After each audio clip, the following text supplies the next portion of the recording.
Okay, अभी हमने देखा एटम का रिवीजन। अब हम कर रहे हैं न्यूक्लियाई का। न्यूक्लियाई मतलब नाभिक। क्या होता है? ऑफ कोर्स आपका जो एटम है उसके बीच में जो अब मैं पढ़ ही लेता हूँ डेफिनेशन तो बेटर रहेगा, नहीं तो फिर क्या ही बोलूँ। Okay, the nucleus is the central core. Central core परमाणु का केंद्रीय भाग होता है। पहली चीज, नियरली ऑल मास, लगभग पूरी द्रव्यमान उसी में होती है। Okay, made up of proton और न्यूट्रॉन। प्रोटॉन और न्यूट्रॉन को मिलके बनाया जाता है, और उसको हम जब प्रोटॉन और न्यूट्रॉन मिलके बनते हैं तो हम इसको बोलते हैं न्यूक्लियॉन। तो जब पेयर की बात करें, जब प्रोटॉन अलग है और न्यूट्रॉन अलग है, जब दोनों अलग अलग है, तो जो पेयर है इसको हम बोलते हैं न्यूक्लियॉन। क्या बोलते हैं? न्यूक्लियॉन। और जब वो एक साथ मिलके साथ में आ जाता है तो हम उसको नाभिक या फिर न्यूक्लियस बोलते हैं। काम खत्म। किसने डिस्कवर करा? तो रदरफोर्ड ने डिस्कवर करा। कैसे? अल्फा पार्टिकल स्कैटरिंग एक्सपेरिमेंट से, या अल्फा कण प्रकीर्णन प्रयोग से। साइज कितना है? तो ऑलमोस्ट 10⁻⁻15 मीटर का साइज है। ओके, दिस चैप्टर देखो ध्यान से। जब मैं न्यूट्रॉन को प्रोटॉन को अलग अलग रखूं तो न्यूक्लियॉन बनता है। पहली चीज ये हो गई। ठीक है, अंदर साथ में रख दूं तो न्यूक्लियस बनता है। दूसरी, उसके आजू बाजू इलेक्ट्रॉन घूमते हैं। और ये जो शेल दिख रहे हैं ये n=1 n=2 है, और कुछ नहीं। ठीक है, रिप्रेजेंट कैसे करते हैं सर? सर एक्स हमारा वो हो जाता है, क्या नाम, एलिमेंट जो भी रहेगा। जैसे मैं हीलियम की बात करूं तो हीलियम He हो गया। उसका एटॉमिक मास कितना होता है? तो 4 ऊपर। एटॉमिक नंबर कितना होता है? तो वो 2 नीचे। ठीक है, ये रेडियो एक्टिव एलिमेंट है कुछ। ठीक है, जो मैंने आपको ऐसी रखे हैं ध्यान से बताने के लिए, जो आपको काम में आए। प्लीज मेक श्योर कल से आप 6 बजे आ जाइए। आप बहुत सारे स्किप कर दोगे ऐसे में। नेक्स्ट, आइसोटोप या समस्थानिक क्या होता है? वो एलिमेंट जिसमें आपका जो एटॉमिक नंबर है वो सेम होता है, पर आपका जो एटॉमिक मास है या फिर आपका द्रव्यमान संख्या है वो अलग होती है। अभी हमने देखा एक्स, ए, जेड। ठीक है, जब आपका जेड सेम हो और ए डिफरेंट हो। ठीक है, यहाँ पे देखो Z Z Z one one है, बट ए की वैल्यू, एटॉमिक द्रव्यमान की वैल्यू, परमाणु द्रव्यमान की जो वैल्यू है 1 2 3 अलग अलग है। ये और कुछ नहीं, ये आइसोटोप्स है।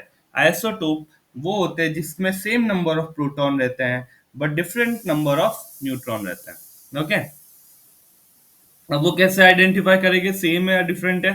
आपको न्यूट्रॉन अगर निकालना है, अगर आपको किसी भी एटम में न्यूट्रॉन निकालना है तो आप A-Z कर दोगे। आपका जो भी एटॉमिक द्रव्यमान है उसमें से आप जेड में या परमाणु संख्या उसको माइनस कर दोगे तो आपको नंबर ऑफ न्यूट्रॉन मिल जाएंगे। ठीक है, नेक्स्ट, आइसोबार क्या होता है? तो आइसोबार वो होता है जिसमें आपका ए की वैल्यू, जो द्रव्यमान है वो सेम है, बट आपकी z की वैल्यू सेम नहीं है। देखो यहाँ पे z की वैल्यू 18 और 20 है, बट a की वैल्यू जो उसका द्रव्यमान है वो 40 40 है।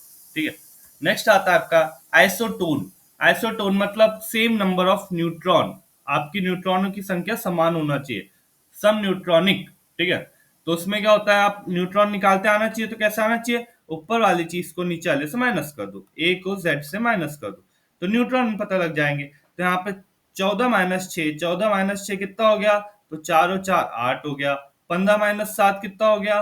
तो हो जाएगा कितना? 3, और ये भी 8 हो जाएगा। 8 और 8 न्यूट्रॉन की वैल्यू आ गई क्या? तो ये आइसोट्रॉनिक हो गए या फिर सम न्यूट्रॉनिक हो गए। ठीक है, साइज ऑफ न्यूक्लियस। अब साइज ऑफ न्यूक्लियस देखो, बहुत सिंपल सिंपल सी चीज है, कुछ नहीं है। चैप्टर, ये चैप्टर्स इतने मस्त मस्त है ना कि अगर आपको क्वेश्चन मिलते हैं तो आप डायरेक्ट नंबर लाओगे, कुछ देखने की इधर उधर भटकने की जरूरत ही नहीं पड़ेगी। डायरेक्ट नंबर है चैप्टर से।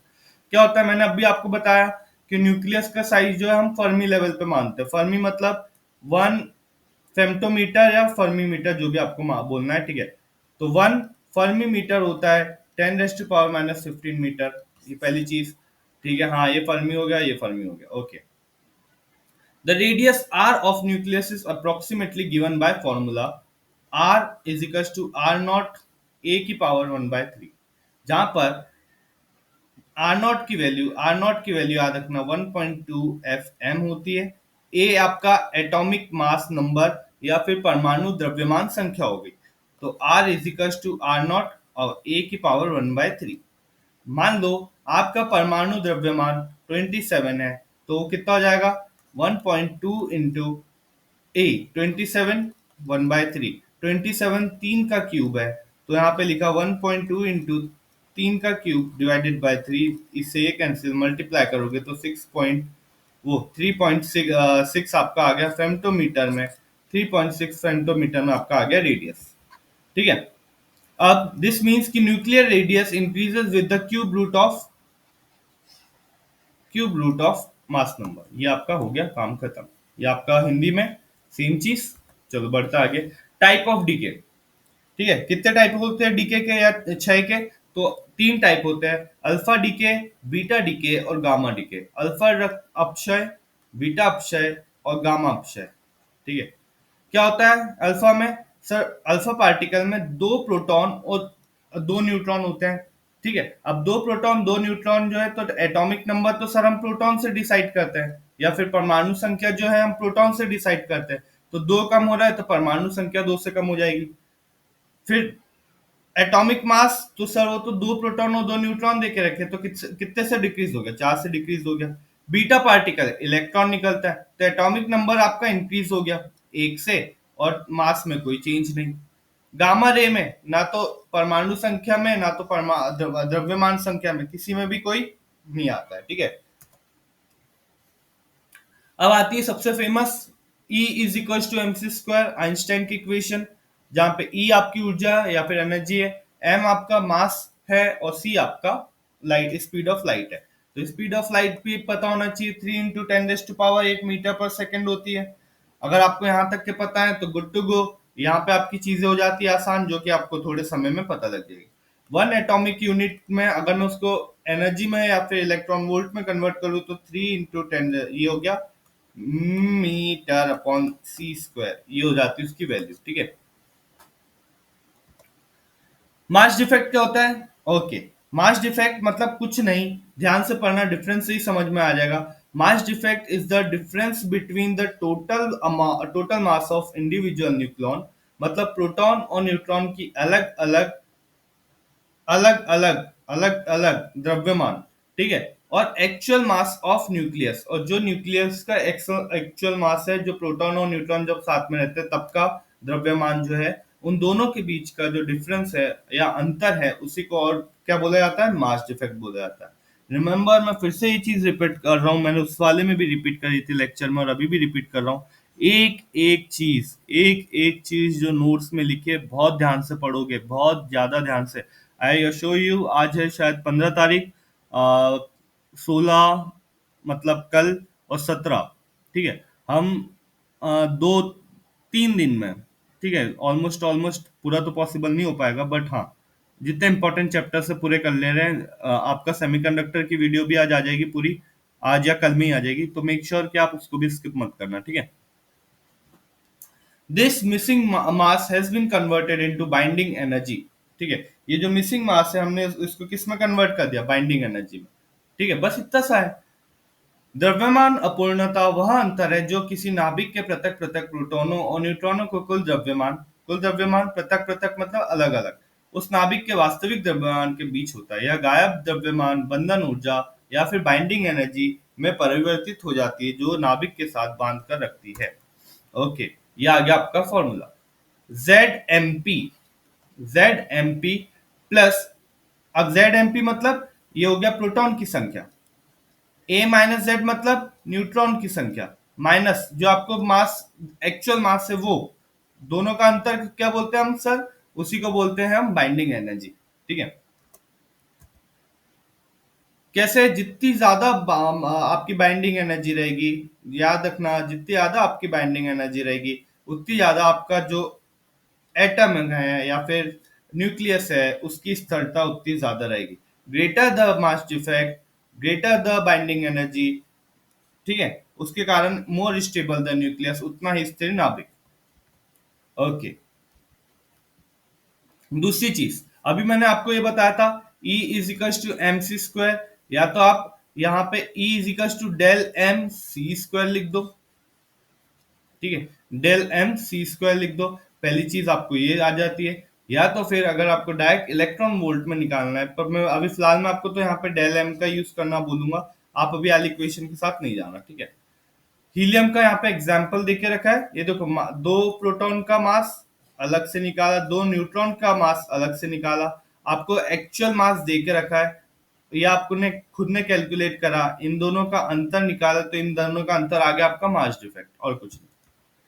बाइंडिंग एनर्जी क्या होती है? Binding energy is energy required to completely separate all the nucleus proton. अब क्या है कि न्यूक्लियस में जितने भी प्रोटॉन और न्यूट्रॉन है उन्हें अलग अलग करने में, पृथक पृथक करने में जो एनर्जी यूज हो रही है उसी को हम बोलते हैं बाइंडिंग एनर्जी।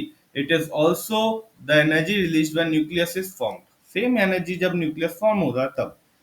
कैसे रिप्रेजेंट करता हूँ, ये देखो डेल एम। अब आती है इंपॉर्टेंट चीज, वहां पे मैंने सी स्क्वायर का यूज करा था और जो आपका मास था वो एटॉमिक मास यूनिट में था। अब मैंने यहाँ पे क्या करा, डायरेक्ट एक बाइंडिंग एनर्जी या फिर बंधन ऊर्जा का डायरेक्ट फॉर्मूला निकाला, वो आया del M into 931.5 mega electron volt. आप कटने से डेल एम की वैल्यू निकालो और इससे मल्टीप्लाई कर दो, आपका आंसर डायरेक्ट आपके पास, ठीक है।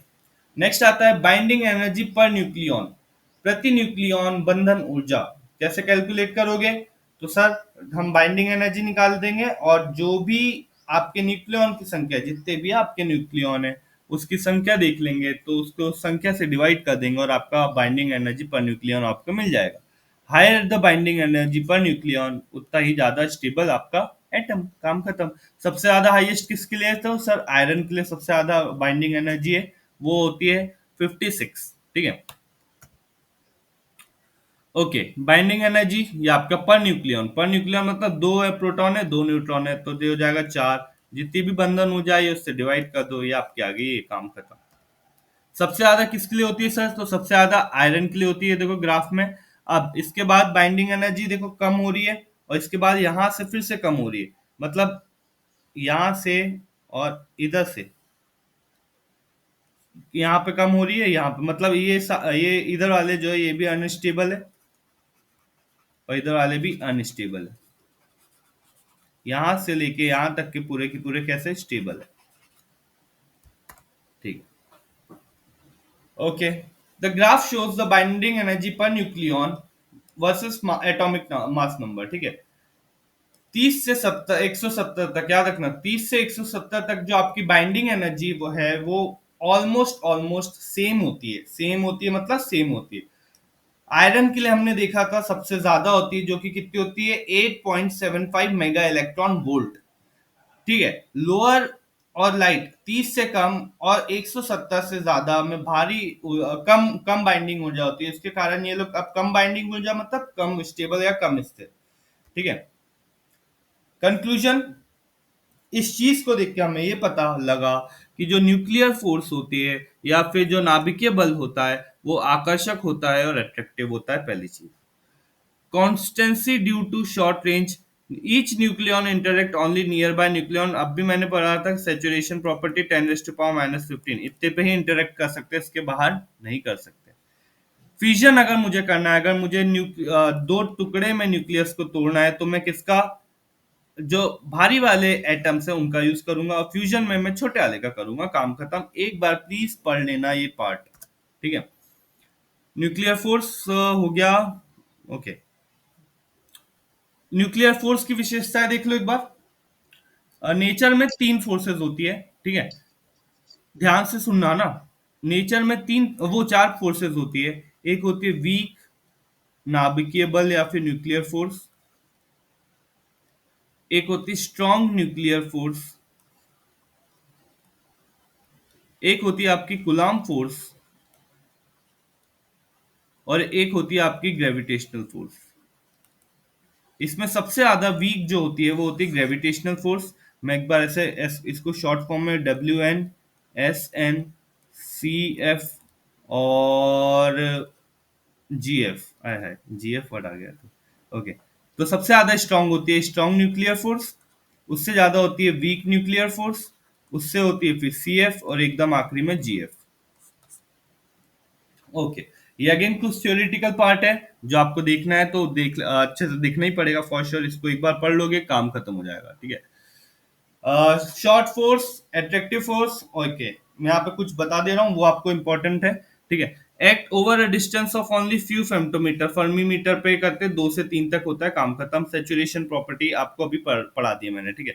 एट्रैक्टिव एंड रिपल्सिव, अगर डिस्टेंस 0.8, याद रखना, अगर डिस्टेंस 0.8 फेम्टोमीटर या फर्मीमीटर है तो जो आपकी फोर्स का जो डिस्टेंस हो वो एट्रैक्टिव हो जाता है, आकर्षक हो। इससे ज्यादा कम हो तो फिर रिपल्सिव हो जाता है, एक दूसरे को प्रतिकर्षित करने लगता है। मतलब potential energy curve has minimum 0.8 फर्मीमीटर का ग्राफ, बस और कुछ नहीं। चार्ज इंडिपेंडेंट होती है न्यूक्लियर फोर्स, प्रोटॉन पे डिपेंड नहीं करती, न्यूट्रॉन पे डिपेंड नहीं करती, और प्रोटॉन न्यूट्रॉन किसी पे डिपेंड करती है। इलेक्ट्रिक चार्ज ही नहीं है, काम ही खत्म, ठीक है।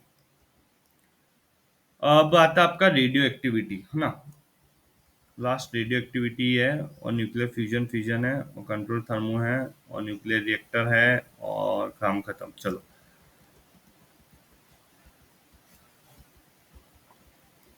लास्ट आता है आपका रेडियो एक्टिविटी। क्या होता है रेडियो एक्टिविटी? तो सर पहले तो ए एच बैकरेल ने इसको डिस्कवर करी थी।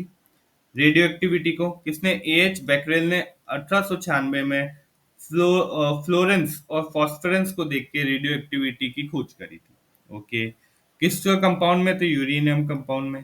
क्या देखा था? तो ब्लैक पेपर पे उसने ये देखा था कि कैसे फोटोग्राफिक प्लेट रिएक्ट कर रही है, काम खत्म। Nature of radioactivity, sir क्योंकि it is a nuclear phenomena, नाभिकीय प्रक्रिया है, इलेक्ट्रॉन से रिलेटेड नहीं है, कोई केमिकल रिएक्शन संबंधित नहीं है, तो इस पे चार्ज का भी उतना टेंशन नहीं आता, ठीक है। In a radioactive decay, unstable nucleus, अस्थिर नाभिक जो है वो या तो टूटेंगे या तो जुड़ेंगे, और उसके कारण हमें कुछ ऊर्जा प्राप्त होगी। कैसे डिपेंडेंट है? The rate of radioactive decay is directly proportional to the number of undecayed nuclei present. ये इनिशियल नंबर जो चेंज हो रहा है आपका, कि अब धीरे धीरे आपके परमाणु टूटते जा रहे हैं, बनते आ रहे हैं, वो डायरेक्टली प्रोपोर्शनल किससे? एन से, जो आपके स्टार्टिंग में जितने न्यूक्लियस प्रेजेंट है। ये जो माइनस लैम्डा है ये और कुछ नहीं, आपका डीके कांस्टेंट है। मैं इक्वेशन को इंटीग्रेट करता हूँ या फिर इंटीग्रेशन करता हूँ, तो इंटीग्रेशन के बाद मुझे कुछ ये वैल्यू मिलती है, जहां पर अगर n equals to initial time पे या फिर टाइम t इजिकल्स टू इस पे, ये याद रखना, e की वैल्यू 0 हुई तो वो 1 के बराबर होती है, ठीक है। तो यहाँ पे n equals to n naught आ जाएगा, और कुछ नहीं। जब t की वैल्यू क्या होगी? 0 हो जाएगी, ठीक है। ओके, एक्टिविटी क्या होती है? एक्टिविटी अभी हमने जो पढ़ा, D N upon D T equals to minus lambda N. तो माइनस, क्योंकि धीरे धीरे जो आपने रेडियो एक्टिविटी में धीरे धीरे मटेरियल कैसा होता जाता है? कम होते जाता है, तो उसमें होगा ये कि एक्टिविटी और कुछ नहीं, minus D N upon D T, जो अभी हमने पढ़ा, ठीक है। Okay, activity is defined as number of disintegration per unit, DPT, disintegration per unit, ये उसकी यूनिट भी हो गई, ठीक है। In a radioactive sample, ये आपका देके रखा है कुछ। एक्टिविटी क्रियाशीलता, लैम्डा आपका डीके कांस्टेंट, एन आपके नंबर ऑफ अनडिकेड न्यूक्लियाई। इकाई क्या है? ऐसा यूनिट जो हो गई 1 BQ, 1 becquerel हो गई, जो कि होती है 1 डिसइंटीग्रेशन पर सेकेंड, DPS भी बोलते हैं इसको, ठीक है। अनदर यूनिट होती, हाँ बोलो। हाँ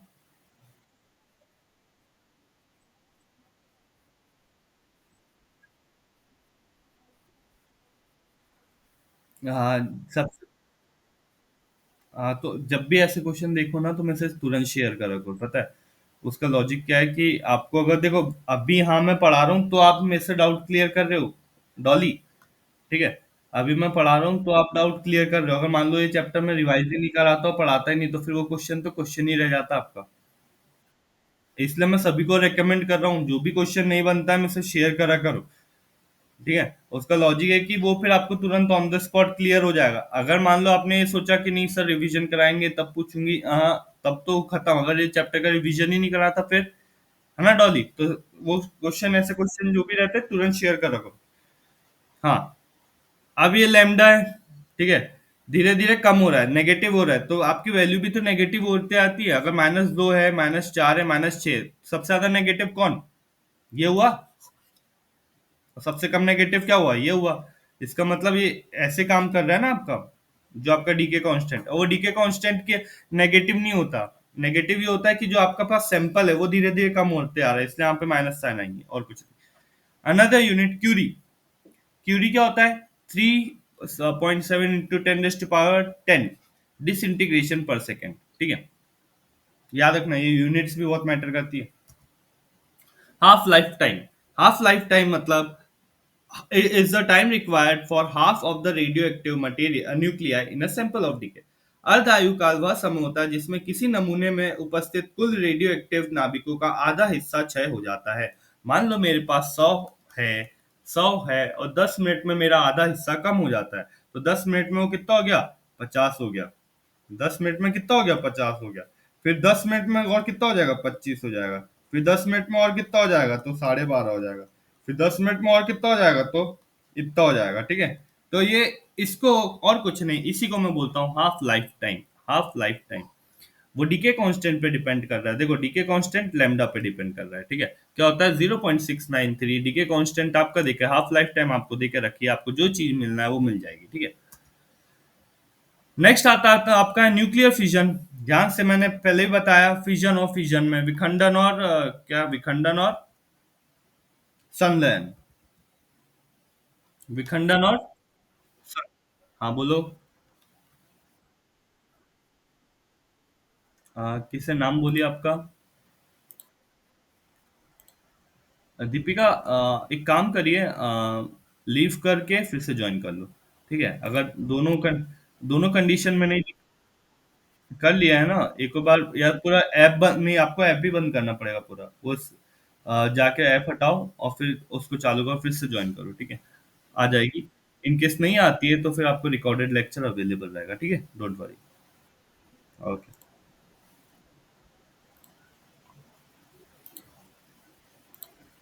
हाँ, न्यूक्लियर फ्यूजन में क्या होता है? दो बड़े बड़े ओके, दो बड़े बड़े दो बड़े बड़े वो सॉरी एक बड़ा जो है वो दो छोटे छोटे में टूट जाता है। एक बड़ा जो है दो छोटे छोटे में टूट जाता है। ठीक है, nuclear fusion is a nuclear reaction in which heavy nucleus splits into two और मोर लाइटर न्यूक्लियर। ठीक है, नाभिकीय विखंडन एक नाभिकीय अभिक्रिया जिसमें भारी नाभिक दो या दो से अधिक हल्के नाभिकों में विभाजित हो जाते हैं और इसके साथ बहुत अधिक मात्रा में एनर्जी उत्पन्न करते हैं। इन्हीं को हम न्यूक्लियर विखंडन बोलते हैं। इसमें जो आपका एन है वो टकराता है किससे? जो हाई पावर्ड आपका न्यूट्रॉन है वो टकराएगा किसी भी रेडियो एक्टिव मटेरियल से, और वो टकराने के बाद वो तीन अलग न्यूट्रॉन निकलते हैं और ये दोनों तो स्टेबल न्यूक्लियस में टूट जाते हैं। ठीक है, स्टेबल न्यूक्लियस में टूटने के बाद जो बाकी चीज जो रहती है वो एनर्जी के फॉर्म में आती है। इसी को हम बोलते हैं न्यूक्लियर फिजन या फिर नाभिकीय विखंडन। क्या होता है सर? इसमें चेन रिएक्शन बनती है। चेन रिएक्शन कैसे बनती है? हमने एक न्यूट्रॉन का यूज करा, उसके बाद मुझे तीन न्यूट्रॉन मिले, फिर वो तीन न्यूट्रॉन फिर से रिएक्ट करेंगे, फिर मुझे तीन ऐसे करके से यानी थ्री की पावर बढ़ती ही जाती है। थ्री की पहले थ्री की पावर वन थी। ठीक है, तो तीन मिले। फिर थ्री की पावर टू हो गई तो फिर नौ मिलेंगे। फिर थ्री की पावर थ्री हो गई तो 27 मिले। फिर थ्री की पावर फोर, ऐसे ऐसे करके बहुत तेजी से बढ़ते रखते हैं, तो इसको चेन रिएक्शन बोलते हैं। ठीक है, बहुत सारी अमाउंट ऑफ एनर्जी रिलीज होती है। Is equals to MC square यहाँ पे लगता है यूज का या नहीं। अब दो आता है कंट्रोल्ड एंड अनकंट्रोल्ड। जब मैं एटॉमिक बॉम्ब में यूज करूँ तो कंट्रोल्ड, अनकंट्रोल्ड और एक्सप्लोसिव। परमाणु बम में यूज करूँ तो अनियंत्रित और विस्फोटक होता है, और जब मैं न्यूक्लियर रिएक्टर में यूज करूँ तो कंट्रोल्ड होता है। काम खत्म। न्यूक्लियर फ्यूजन, जब मैं दो छोटे छोटे को मिलाऊं और एक बड़ा बनाऊं, जब मैं दो छोटे छोटे को मिलाऊं और एक बड़ा बनाऊं तो इसे और कुछ नहीं, इसे ही बोलते हैं न्यूक्लियर फ्यूजन या नाभिकीय संलयन। ठीक है, नाभिकीय संलयन। ठीक है, क्या होता है? ये देखो, दो छोटे छोटे हाइड्रोजन को लिया, हीलियम बना, एक न्यूट्रॉन निकला और आपके पास बहुत सारी एनर्जी आई। ठीक है, क्या है सर? इसके लिए सबसे ज्यादा इंपॉर्टेंट चीज है, बहुत ज्यादा टेम्परेचर और प्रेशर लगता है। ये किसके काम? सोर्स ऑफ सन और स्टार में जो ऊर्जा का स्रोत है। ठीक है, सूर्य और अन्य तारों में जो ऊर्जा का स्रोत है वो कौन है? फ्यूजन है, आपके संलयन है। ठीक है, क्लीनर देन फ्यूजन प्रोड्यूसर्स, कोई रेडियो एक्टिव वेस्ट नहीं आता जबकि उसमें रेडियो एक्टिव वेस्ट आता है। ठीक है, difficult to control on earth, earth पे पॉसिबल ही नहीं है अभी फिलहाल की कंडीशन में फ्यूजन का यूज करना, ठीक है। एप्लीकेशन कहाँ कहाँ यूज होता है, तो सर हाइड्रोजन बम बनाने में, और आने वाले समय में क्लीन लिमिटलेस एनर्जी के लिए। अगर ये पॉसिबल हो जाएगा तो आपका बिजली का बिल तो बहुत ही कम हो जाएगा, याद रखना। Nuclear fusion, controlled thermonuclear fusion क्या होता है, तो सर यह control thermonuclear fusion refers to a process of fusing light atomic nuclei such as hydrogen isotope into heavier nuclei under extreme high temperature and pressure is called controlled thermo वो control thermonuclear fusion to release energy. नियंत्रित ताप नाभिकीय संलयन उस प्रक्रिया को कहते हैं जिसमें हल्के परमाणविक नाभिक जैसे हाइड्रोजन के समस्थानिक या को अत्यधिक उच्च तापमान और दाब में एक नियंत्रित वातावरण में भारी नाभिक में परिवर्तित किया जाता है ताकि ऊर्जा उत्पन्न की जा सके। ओके, ये हम किसको मिमिक कर रहे हैं, हम मिमिक करने की कोशिश कर रहे हैं, हम कॉपी किसको कर रहे हैं, सूर्य और तारों को। टेम्परेचर कितना है, तो सर 10⁸ केल्विन तक के लग जाता है। ड्यूटीरियम या ट्रिटियम जनरली इसमें यूज होते हैं ईंधन या फिर फ्यूल की तरह। मेजर चैलेंज, हॉट प्लाज्मा जो इससे बनता है उसको हम ज्यादा समय तक नहीं रख पाते हैं। और मैग्नेटिक कन्फाइनमेंट और inertial confinement are two method जिससे हम न्यूक्लियर फ्यूजन या फिर नाभिकीय संलयन को यूज कर सकते हैं, ठीक है। ये हमने देख लिया था। ओके, ये आपको कुछ उसके एडवांटेज लाभ बता दिए और कुछ आपकी चुनौतियां बता दी, ठीक है। न्यूक्लियर रिएक्टर, ऑफ कोर्स ये आपके चैप्टर में उतना ज्यादा इंपॉर्टेंस कैरी नहीं करता, फिर भी आप एक बार देख लेना। न्यूक्लियर रिएक्टर जो है वो न्यूक्लियर फिजन पे काम करता है, न्यूक्लियर फिजन पे, नाभिकीय विखंडन पे काम करता है, ठीक है। ईंधन क्या होता है, तो यूरेनियम 235 और प्लूटोनियम 239 यूज होता है, ठीक है। मॉडरेटर, मॉडरेटर क्या यूज होता है, तो सर ग्रेफाइट और हैवी वाटर, ये याद रखना। ये आपको अगर क्वेश्चन पूछा ना डायरेक्ट पूछेगा, मैक्सिमम बच्चों से बनेंगे नहीं। मॉडरेटर क्या होता है, तो मॉडरेटर जो बहुत सारे न्यूट्रॉन निकल रहे थे ना उसको स्लो करने के लिए मॉडरेटर का यूज करते हैं। तो मॉडरेटर ग्रेफाइट और हैवी वाटर होता है। कंट्रोल रॉड, कंट्रोल रॉड जो है वो एब्जॉर्ब कर लेती है न्यूट्रॉन को ताकि आपका जो रेट ऑफ फ्यूजन है वो कम हो जाए, ठीक है। कैडमियम और बोरोन होता है नियंत्रण छड़े या फिर जो। कूलेंट क्या यूज होता है, तो कूलेंट यूज होता है वाटर, कार्बन डाइऑक्साइड और लिक्विड सोडियम, ठीक है। शील्डिंग, बहुत बड़ी कंक्रीट या लीड की मोटी मोटी वॉल होती है और कुछ नहीं। वर्किंग प्रिंसिपल, ये आपके काम का वैसा है नहीं, एक बार पढ़ लेना फिर भी अगर आपको लगे, ठीक है। तो दैट्स ऑल, यहाँ पे आपका न्यूक्लियाई भी कंप्लीट होता है। चलो चेक करते हैं एनीथिंग गोज वेल और रॉन्ग।